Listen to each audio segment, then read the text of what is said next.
Like that. No, seriously, give me the keys.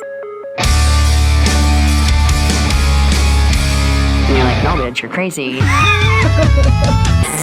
Let me play my part. Check 2, hey. Like, is that real? Did that happen? Like, The structure of your brain actually changes. and do you still feel that every day? And then it got time for guitars. Eating disorder, like I didn't want to die, tendencies. but I didn't want to live either. Helpless little girl. You gotta go in the hospital. You feel powerless because the body has a fear reaction. The opportunity to empower. No one can take away my power. I won't take myself out. Artists that are true like that, those are the ones that tend to Like a sin. create change.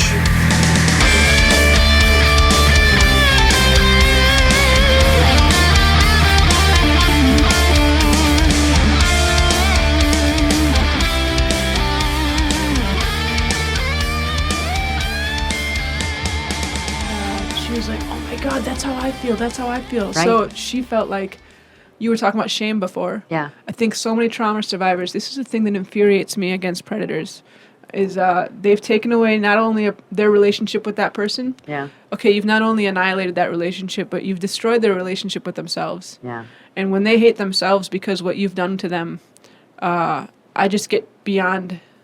I don't have words for it, but it permanently annihilated her relationship with herself. And I was on not a fixing journey. I don't think a person that you're married to is a project for you. So Right. please don't treat people like that.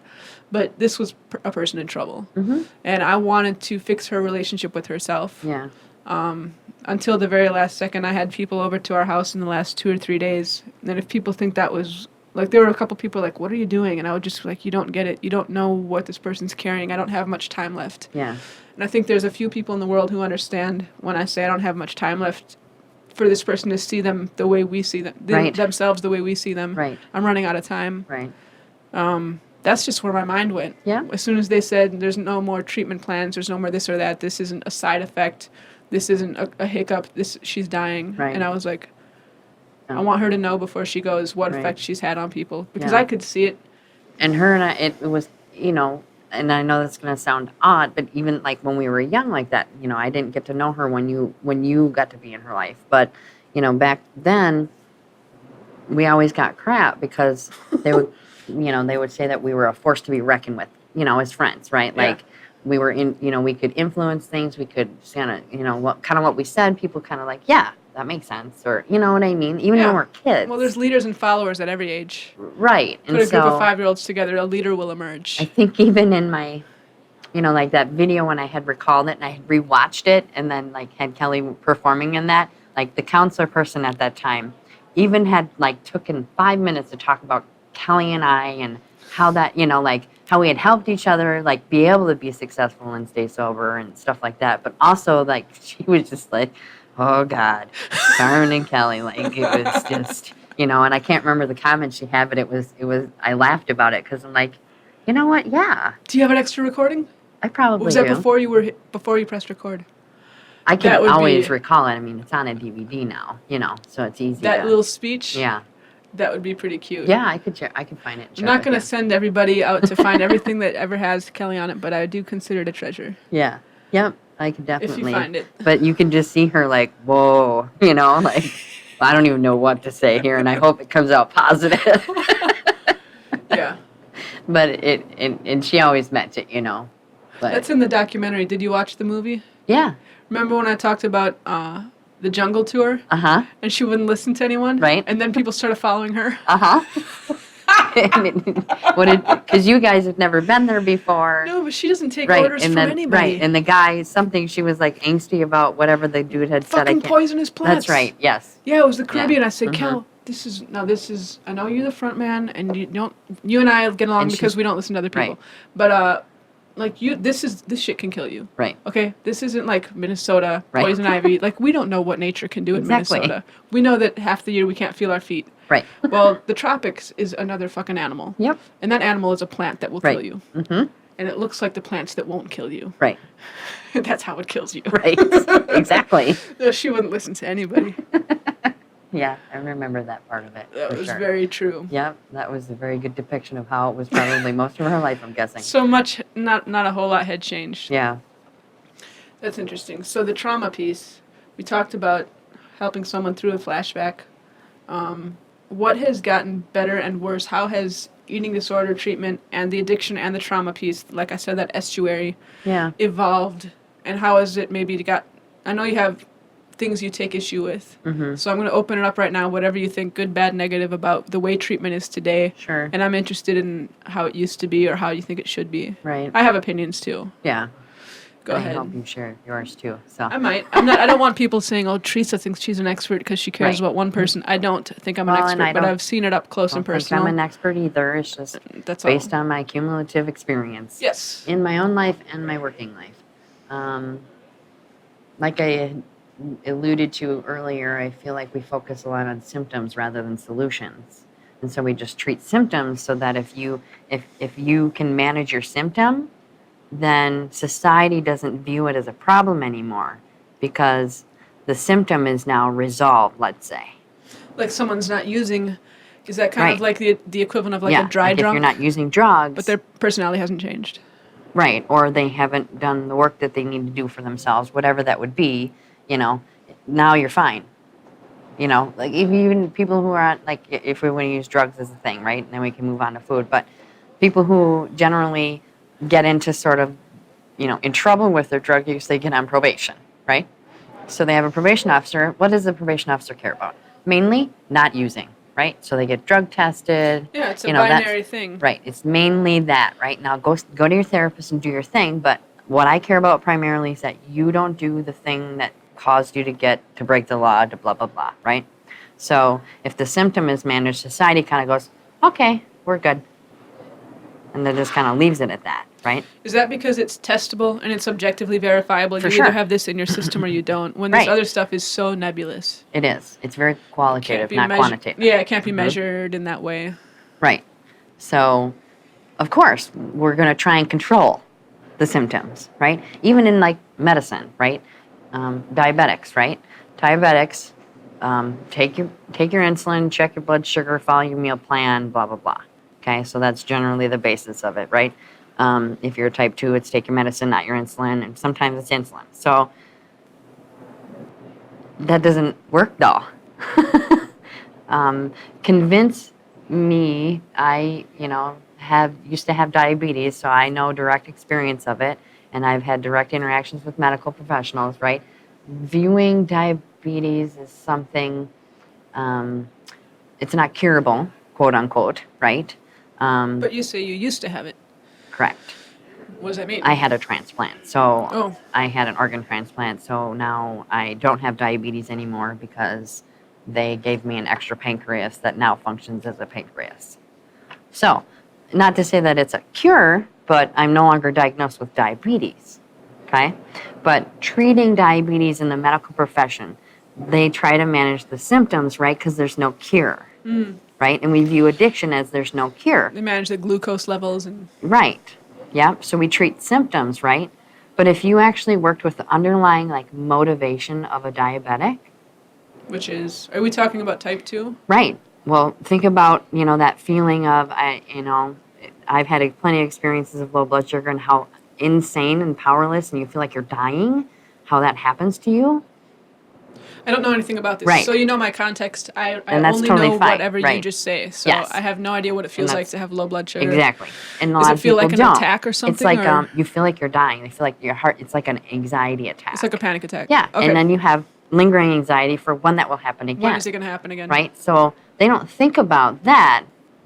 So then that in turn, I'm just using this because it makes sense for more people, like as a medical thing.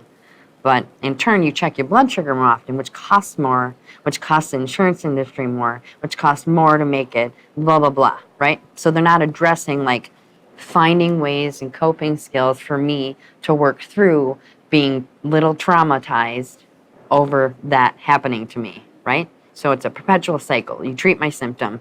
I have the sugar, I do whatever, I take the insulin, I do the things, right? But I can't get rid of my diabetes, but I could definitely manage it better. Sure. And disease management, I hate to be cynical, but it's a lot of money. Yeah. So they don't work with the innate sort of motivations or like what would be the benefit of maybe slowing down or, whatever. They don't work with that a lot of time. Whereas like if you go to treatment for like your eating disordered behavior, right? You see a therapist, you see a dietitian, you see a psychiatrist, you see a psychologist, you go to groups, right? But then they monitor your food, they watch you in the bathroom, they do all these things that are very private and violating, right? Yeah. And I'm not saying I know, I don't know what to do for no those solution, people that have right? to have an escort because no, they could die. Exactly. There's a fine line, right? Like there's a weird balance that we don't have a solution for yet. Yeah. You see what I'm saying? But we're gonna physically keep you alive until we figure out. But if we hyper-focus on the symptom, it's almost like that person never. I'm not saying that they. I guess I don't want to use the word never. There should be someone that just kind of says, it sits and listens, right, and is in them with their stuff. And then there's the other person who, let's say, worries about keeping them alive, right? Mm-hmm. And then there could be the other person who thinks about the food, right? Like, that's kind of how they do that in treatment, right? Like, when they're in treatment, right? That's kind of what they focus on. But then they hyper-focus on... Did you use symptoms this week? Yeah. Right? So they hyper-focus on that. So they forget about a couple of things, such as they don't know what it's like to be that angsty person that wants to break all the rules and not just because of spite doesn't want to do what you say. Right. Right? Doesn't want to do it and will not listen to you and will not. Do you know what that spite is, though? It's fear. It's I can't trust myself. And they're revalidating, I'll say that word instead. Recapitulating is the word, but they're recapitulating that I can't trust myself because you have to monitor me in the bathroom, you have to watch my food, you have to count my calories. Nothing I say or do is believable right now. So you say I can't trust myself. So and yet therefore, I'm here to learn to have a relationship with myself where I'm a fucking adult. Right. And you're treating me like a child. Yes. So which way do I believe then? That's really fascinating because there are people who just flat out they need to add some pounds to their body or it will not function. Right. And like how do you weigh short term, keep this human being alive, keep this person having a pulse, and long term, you have to do what this I'm on talking your own about. one day. Mm-hmm. Right. One day, Kel thought I had taken the car to work, but I hadn't, and the other car was broken down, so she missed IDP because she thought she didn't have a way to get there. She could have looked out the window. She didn't. Yeah.